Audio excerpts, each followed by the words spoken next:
Shalom, shalom, bien-aimés de Dieu, shalom. Bienvenue à votre émission Plateau charismatique. Ce soir, je reçois pour vous l'évangéliste Bertrand Young qui vient nous faire la présentation de son livre, Comment évangéliser et gagner une âme dans le Seigneur. Voilà. Donc, il vous l'avait montré déjà à la dernière émission. Et ce soir, il vient vous présenter cet ouvrage. Alors, bonsoir, évangéliste. Shalom, sois béni, servant de l'Éternel. Comment tu Amen, vas? amen, amen, ça va par la grâce de Dieu. Et vous-même, ça a été l'évangélisation aujourd'hui? Oui, ça s'est très bien passé aujourd'hui à Châtelet. Alors, je rappelle à nos téléspectateurs que vous faites l'évangélisation dans les rues de Paris chaque samedi Oui, à la fontaine des innocents. des Innocents à Châtelet. Là, voilà. Donc, s'il y en a qui veulent y participer, qui veulent vous rejoindre, ils peuvent vous rejoindre donc à la fontaine des Innocents. Oui. Et c'est à quelle heure? C'est tous les samedis de 15h à 18h. Donc, prendre devant la fontaine des innocents en face Five Girls. D'accord, d'accord, Donc, il y a d'accord. la sortie 1 de Châtelet et la sortie 2 qui donne direct à la fontaine des innocents. D'accord, bah, c'est bien alors. Eh bien, écoutez, nous allons déjà prier pour inviter le Saint-Esprit au milieu de nous. Amen.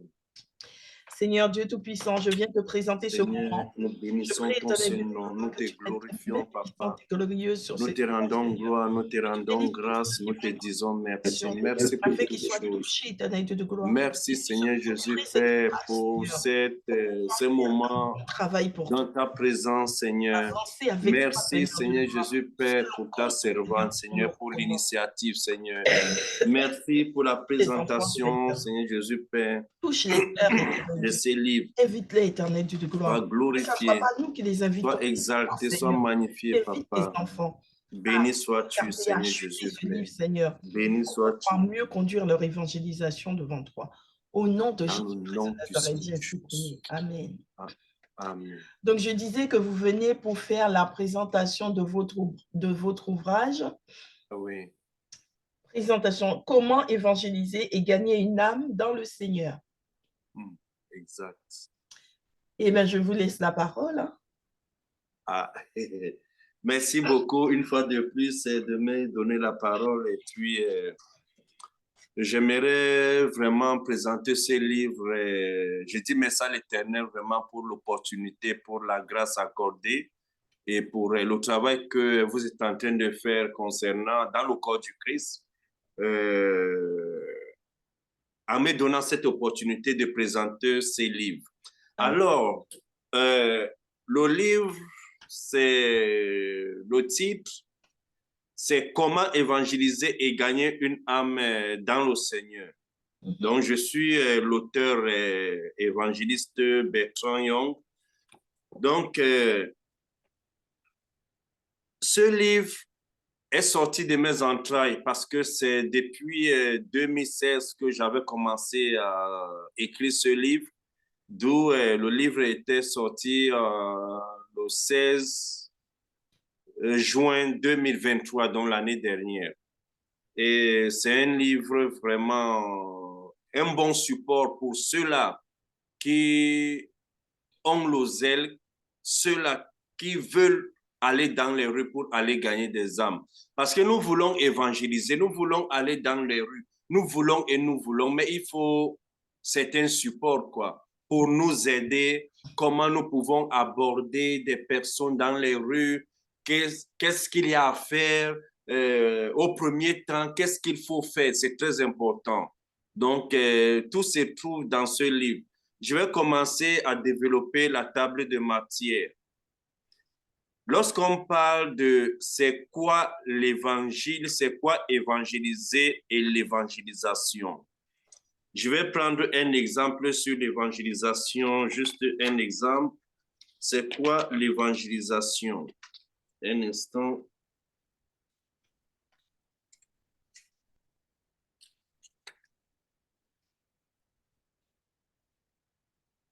Voilà. Je vais prendre un exemple. C'est quoi l'évangélisation? L'évangélisation, c'est l'action de proclamer la bonne nouvelle de Jésus-Christ pour le salut des âmes.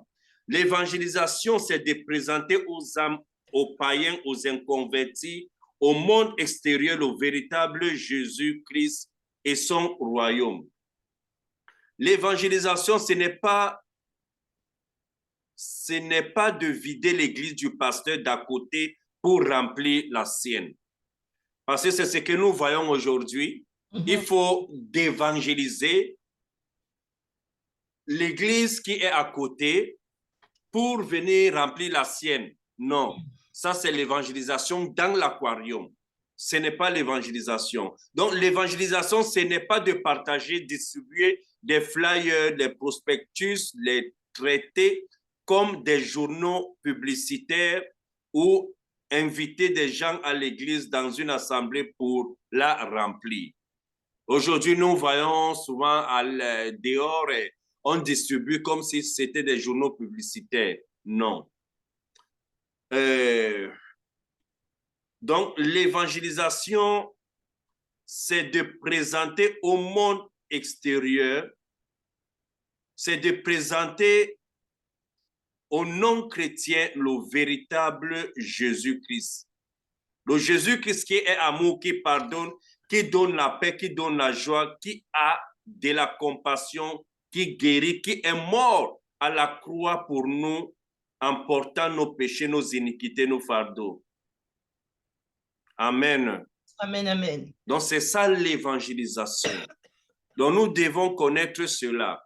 Donc, au sommaire, il y a c'est quoi l'évangile, évangéliser et l'évangélisation. Donc, comment gagner une âme dans le Seigneur? Comment aborder une âme dans les rues?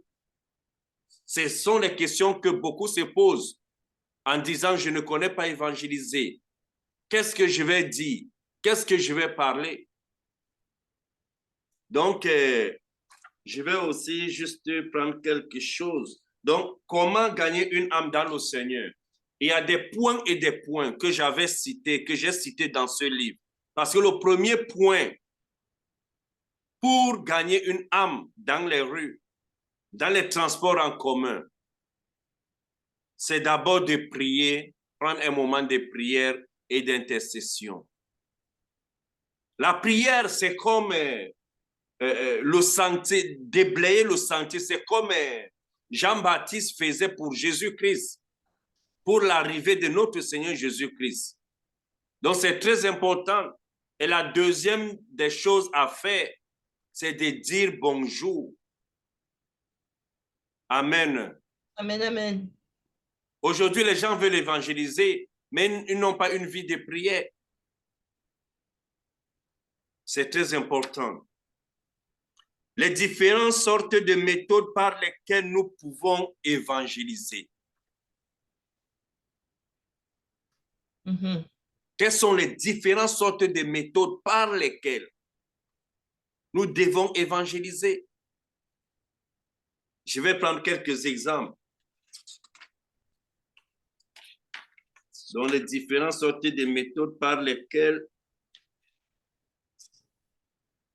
En tout cas, je retiens une chose importante que vous venez de dire, évangéliste, c'est que lorsque vous avez parlé de l'évangélisation, à savoir que évangéliser, ce n'est pas aller chercher des fidèles pour son église, comme on dit, des fidèles, mais évangéliser ou encore aller dépeupler chez le voisin. Mais évangéliser, c'est vraiment aller gagner une âme pour le Seigneur. C'est-à-dire, quand on parle d'évangélisation, on parle de l'Église universelle, c'est-à-dire, on cherche à gagner une âme pour le Seigneur et non une âme pour son Église locale. C'est important de le souligner parce qu'on voit que beaucoup de serviteurs de Dieu refusent de prier pour un chrétien si ce chrétien, si cette personne ne fait pas partie de son église. C'est-à-dire que quand vous demandez la prière à un serviteur de Dieu, la première chose qu'il va vous dire, c'est de venir dans son église. Tu veux la prière? Eh bien, viens dimanche. Et viens encore le dimanche. Et quand vous y allez le dimanche, c'est stratégique en fait. il va vous faire venir au moins 2 ou 3 dimanches avant de prier pour vous. C'est pour que vous puissiez vous installer. Et ça, je trouve ça, ça pour moi, c'est déplorable. Je trouve ça déplorable parce que l'Église de Dieu est universelle. L'Église n'est pas locale. Et c'est pas parce qu'une personne ne fait pas partie de ton Église que tu ne peux pas prier pour la personne. Donc, pour moi, le serviteur qui n'est pas en capacité de prier pour une personne qui n'est pas ancrée dans son Église, c'est un serviteur qui n'est pas de Dieu. C'est-à-dire, c'est quelqu'un qui se sert lui-même. Il est son propre Dieu. Il se sert lui-même, mais il ne sert pas Dieu. Parce que quand on sert Dieu, on comprend que Dieu est universel. Donc, l'Église de Dieu est aussi universelle. Amen. Je voulais juste faire cette parenthèse parce que ça m'a vraiment interpellé, hein, ce que vous avez dit. Le plus souvent, ces serviteurs disent que tu demandes la prière et dans ton assemblée, est-ce que le pasteur ne prie pas pour toi? Ils ont l'habitude de dire ça. Oui, oui, oui, exactement. Que ça veut dire si tu veux la prière, donc si ton pasteur, tu dis, il n'a pas le temps de prier pour toi, donc installe-toi chez X ou Y. Bon. Moi, je suis dans les rues. Donc, donc les méthodes d'évangélisation. Donc, tu peux inviter les voisins chez toi pour déjeuner et tu peux leur parler de Jésus-Christ. Amen, amen. Tes voisins. C'est une bonne méthode pour évangéliser dans le quartier. Amen. Amen, donc, c'est très important. Ce sont les petites choses comme ça que les gens négligent et simplifient. Donc, je ne vais pas citer tout parce qu'il faut acheter le livre. Ça coûte seulement 10 € le livre. Ce n'est pas cher, c'est pour imprimer. Donc, tu peux organiser des sorties au restaurant entre collègues, amis ou connaissances et tu leur présentes Jésus-Christ. Parce que dans le monde des affaires, les contrats sont souvent négociés sur une table.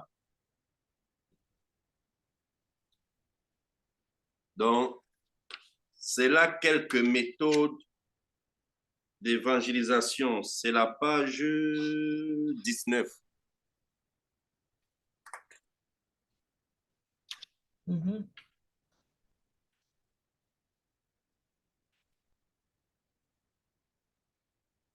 Donc, page 20, au travers d'une invitation, donc plusieurs sortes de méthodes. Il y a plusieurs sortes de méthodes par lesquelles nous pouvons évangéliser. J'aime bien ce que vous avez écrit dans cette page 19 où vous dites le ministère de l'évangélisme se résume par ces 3 verbes, semer, moissonner et former. Donc, semer, c'est sortir dans les rues. Moissonner, comment vous expliquez le moissonner? Oui, le ministère de l'évangélisme est résumé par ces 3 verbes. Donc, quand on parle de semer, qu'est-ce que je voulais... Je vais expliquer les 3 verbes. Donc, ici, s'aimer, lorsque nous sortons, nous partons s'aimer, nous partons, comment on appelle, proclamer, en donnant aussi des dépliants, les flyers, tout ça. Donc, nous sommes en train de s'aimer. Amen, amen. Et maintenant, moissonner, c'est aussi un autre style de boulot que nous abattons. Donc, nous sommes en train de moissonner et après, nous formons. Amen. Amen, amen. Et des fois, d'autres frères et sœurs n'ont jamais évangélisé. J'ai déjà eu plusieurs cas comme ça. Je me rappelle, je crois que c'était samedi dernier. Donc, le plus souvent, il y a des frères et des sœurs qui n'ont jamais évangélisé. Nous faisons un boulot sur eux, afin que eux aussi puissent faire ce que nous faisons longtemps dans les rues. Donc, c'est dans ce sens. Maintenant, concernant toujours la table de matière, la mission principale et le but spécial de la mission principale et le but spécial de Jésus-Christ dans ce monde, donc que nous connaissons, donc c'est dans le livre. Qui doit évangéliser ou qui peut évangéliser?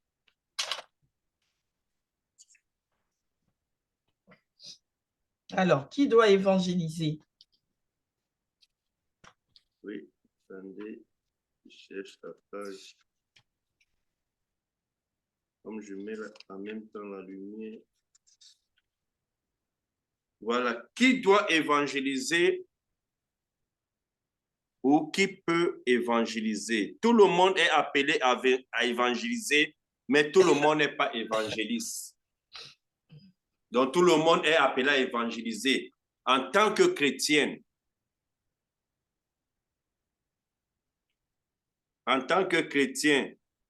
parce que tout le monde peut témoigner Christ.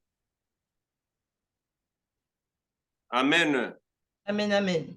Nous voyons, exemple, certains des 12 apôtres n'étaient pas évangélistes, mais ils ont témoigné de Christ avec puissance. Donc, nous sommes tous des gagneurs et des gagneuses d'âme. Et c'est quoi? C'est qui un évangéliste? J'ai développé ça quelque part ici. Voilà. Un évangéliste est une...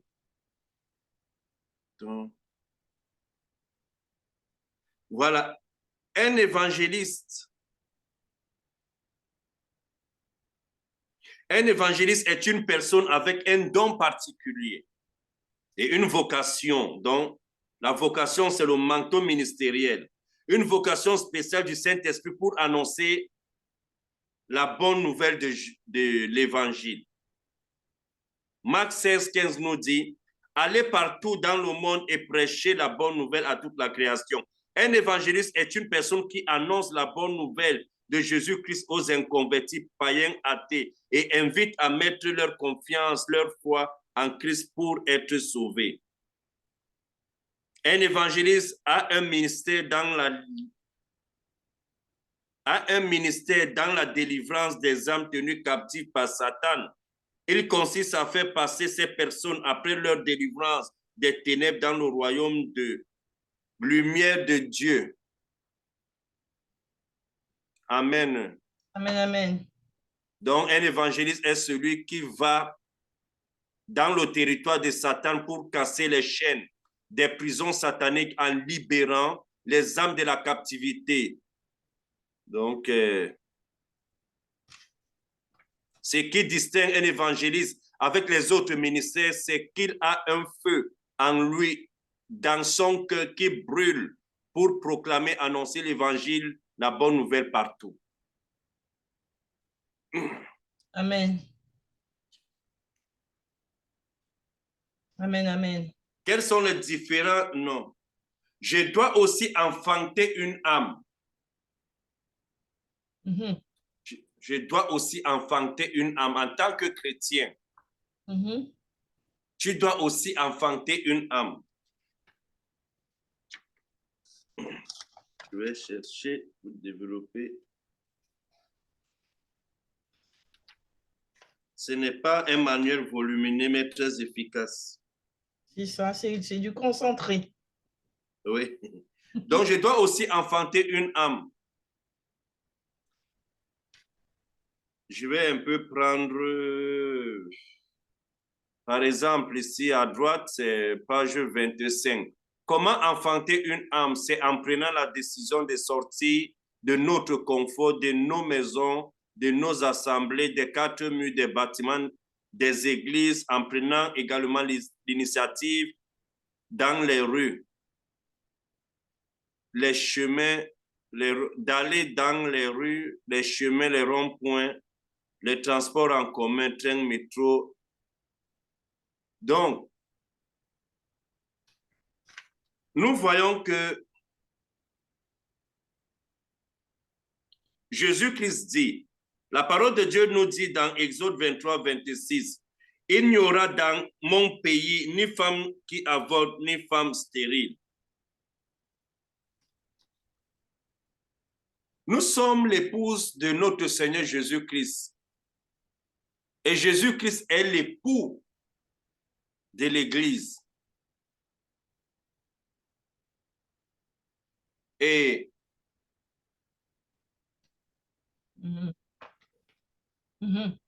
c'est lui le bon berger. Amen, amen. Amen. Donc, en tant que chrétiens, nous devons enfanter des âmes.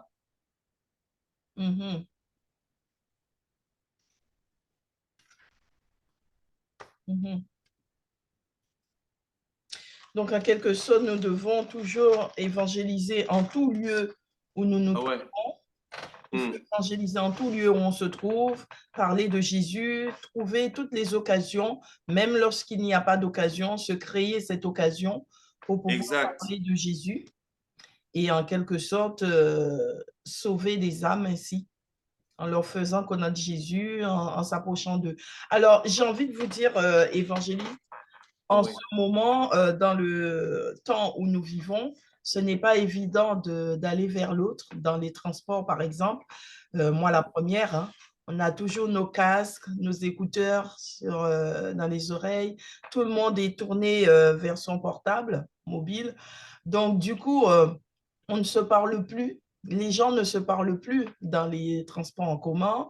Les gens ne se parlent plus. Moi, j'ai le souvenir, quand j'étais enfant, et que je vivais encore chez mes parents, lorsqu'on prenait le bus, tout le monde se parlait dans le bus, on se saluait, on se disait bonjour, on prenait des nouvelles les uns des autres.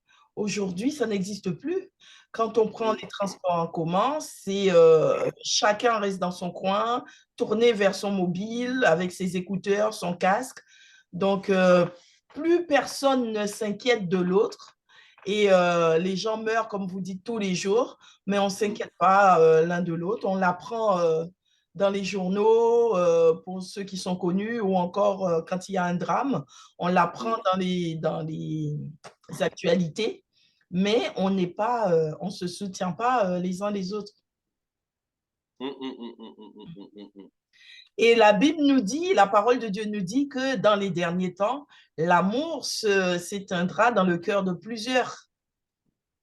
C'est pourquoi que le Seigneur nous dit, gardez votre cœur plus que tout au monde, car de lui jaillira les sources de la vie. Mais l'amour, ça vient du cœur, hein? Mais combien d'entre nous manifestent encore l'amour? Et je dis nous, évangélistes, parce que j'inclus aussi les chrétiens dans ce que je dis, parce que qu'on soit chrétien,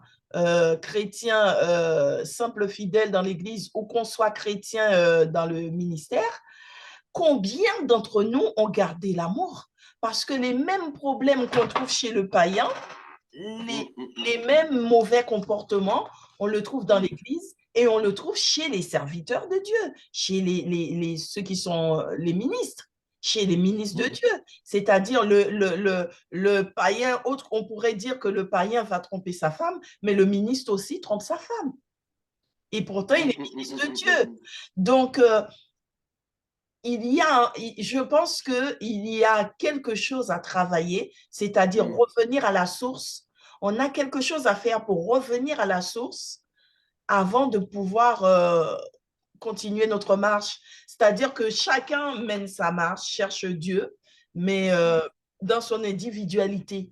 On ne le cherche pas dans la communauté. Alors que dans la Bible, quand Dieu nous parle de tous ceux qui ont servi dans la Bible, tous ceux qui ont marché avec Dieu, ils ont marché dans la communauté. Ils n'ont pas marché dans la solitude. Bon, ils ont eu leur période de solitude, mais ensuite, ils ont été dans la communauté. Mais aujourd'hui, on voit que ce soit des serviteurs ou des chrétiens, marchent beaucoup dans la solitude, solitaire. Ils sont solitaires. Et lorsque tu essayes de les approcher, c'est limite, ils sont presque agressifs. Il y en a qui vont venir prier pour vous, ils vont prier pour vous, mais dans l'agression, ils vont vous faire passer un message, Dieu a dit, mais ils vont presque vous agresser. Et vous vous dites, mais attends, le Dieu... Agresser comment? Verbalement, je veux dire. Une agression verbale, c'est-à-dire, ils vont dire, Dieu te dit que, Dieu dit que, Dieu est ceci, Dieu est... Dieu a dit, Dieu a dit. Mais je me dis, attends, mais le Dieu qui m'aime, ce même Dieu qui me dit je t'aime là, qui est mort pour moi à la croix, qui est parti mourir à la croix pour le condamné qui était à côté de lui, qui avait tué. Ce même Dieu-là, moi, j'ai peut-être déjà tué spirituellement, je ne sais pas, mais de mes mains, je n'ai jamais versé le sang innocent. Et on vient me parler, mais avec une telle autorité que ça te blesse le cœur.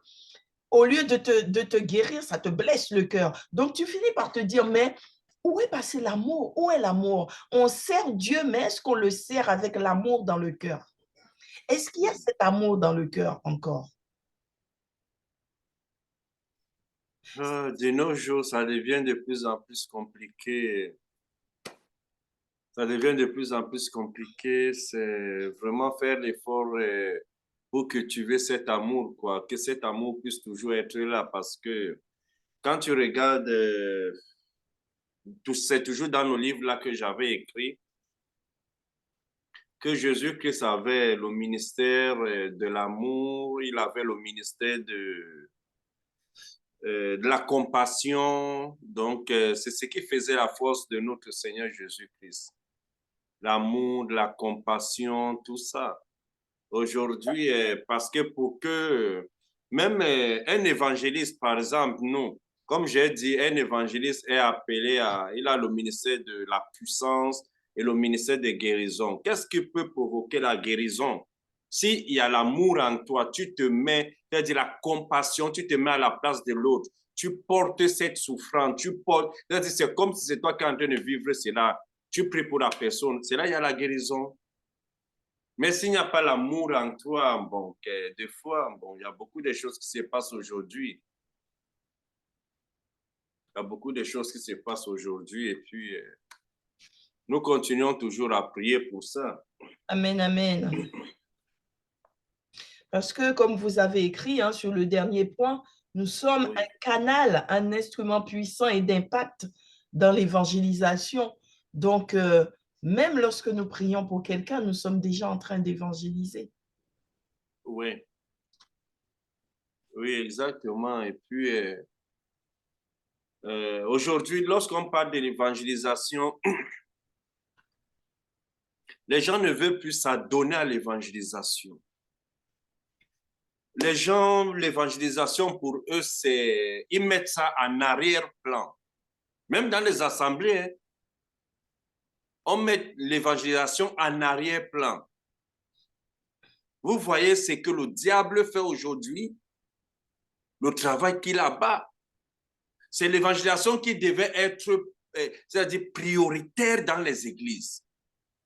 Aujourd'hui, vous allez trouver dans les églises des 1000 programmes, les conférences, les séminaires, c'est quoi encore? Beaucoup comment on appelle, toutes sortes de programmes. Mais on ne te parlera, pardon? Les retraites? Les retraites, tous les programmes. Mais pour te parler de l'évangélisation, non. Je dis, mais qu'est-ce qui se passe? Qu'est-ce qui se passe? Donc, dommage. Dommage. En tout cas, moi, je retiens que dans cet ouvrage, il y a quand même pas mal de points clés où vous parlez de méthodes d'évangélisation, comment aborder, parce que je pense que le plus difficile, c'est de se convaincre de sortir de chez soi pour aller évangéliser. Mais quand vous donnez la méthode, comment aborder les gens, comment parler, quels sont les versets qu'il faut s'approprier, qui sont importants aussi à citer.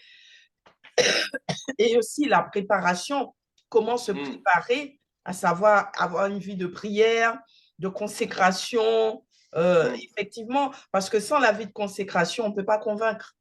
On ne peut pas convaincre et avoir la foi aussi, une foi positive, comme vous dites, effectivement, parce qu'il faut déjà avoir la foi pour pouvoir la communiquer. Haïr le péché, la crainte du nom de l'Éternel, mettre la parole de Dieu en pratique, une vie de sanctification et de consécration, et la méditation de la parole, tout ça, ce sont des points que vous faites ressortir pour améliorer cette démarche qu'est l'évangélisation et faire de nous des vrais canaux, des vrais instruments pour faire passer la parole de Dieu. Vraiment, c'est formidable. Et vous mettez aussi quelques images pour illustrer votre œuvre. Mes voyages missionnaires en Afrique. Les voyages missionnaires en Afrique, voilà, et bien écoutez, moi je trouve ça formidable et j'invite tous nos téléspectateurs à se le procurer rapidement. Si vous avez ce projet d'évangélisation, que vous voulez évangéliser, que ce soit pour une église locale ou pour l'église universelle, hein. Je dis bien que ce soit pour une église locale parce que je sais que c'est quelque chose qui est ancré dans les gens et qu'on ne va pas pouvoir les faire changer du jour au lendemain. Mais toute évangélisation est bonne du moment où le nom de Dieu est glorifié. Amen.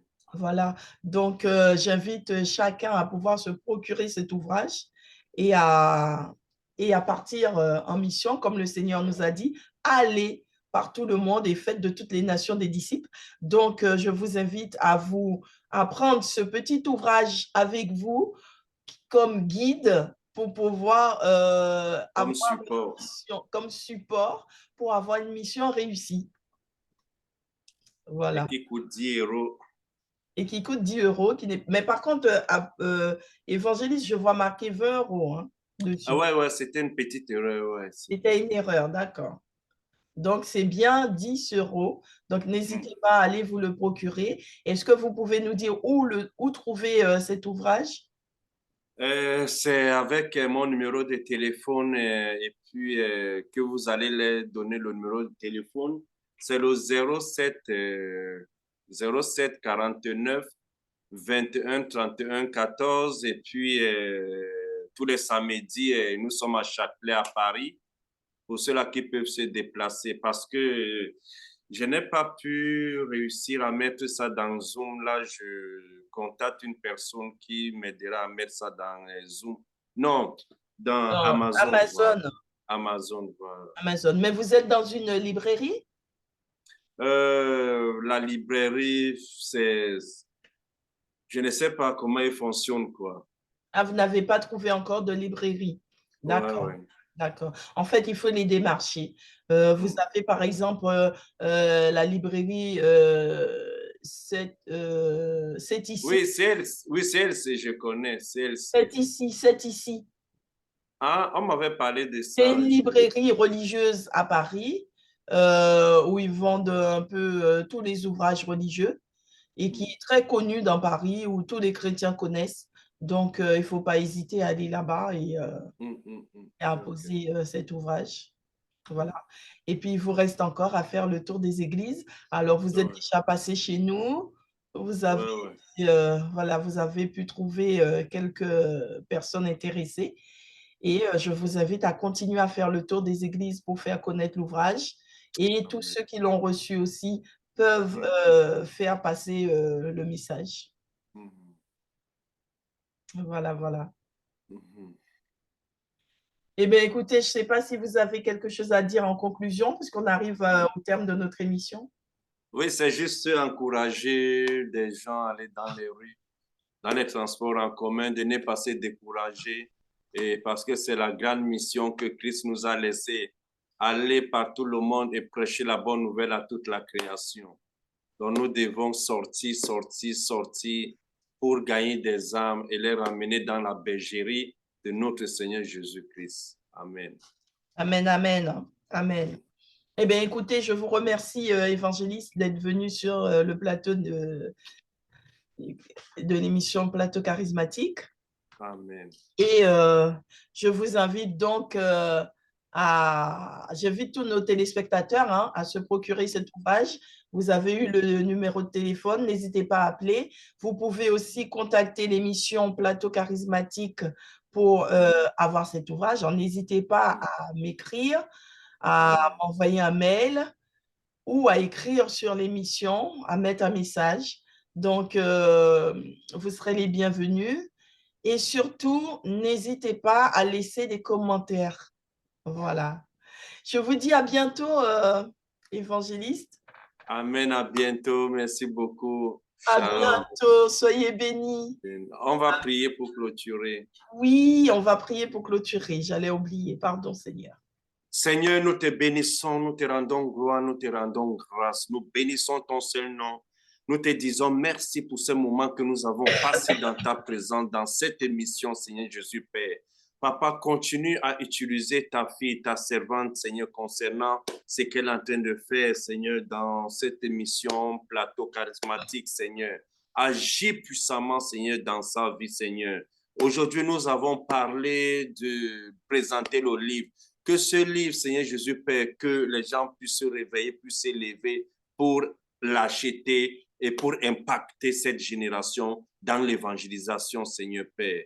Béni sois-tu, glorifie-toi dans le nom puissant de Jésus-Christ de Nazareth. Amen. Amen, amen. Ben, je vous remercie, évangéliste. Soyez bénis. Ok, merci. À bientôt.